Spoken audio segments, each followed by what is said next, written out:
This is why you shouldn't build a mobile application.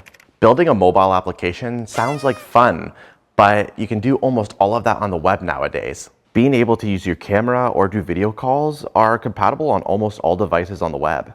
You can also create some intense applications using the JavaScript APIs or WebAssembly. The only thing that you're missing on iOS is being able to send push notifications. And research has shown that most apps on a smartphone are the same ones that are being used almost every day, like Facebook or Messenger. Unless you want to build a game or develop an application that already has proven market fit, I would just stick to the web.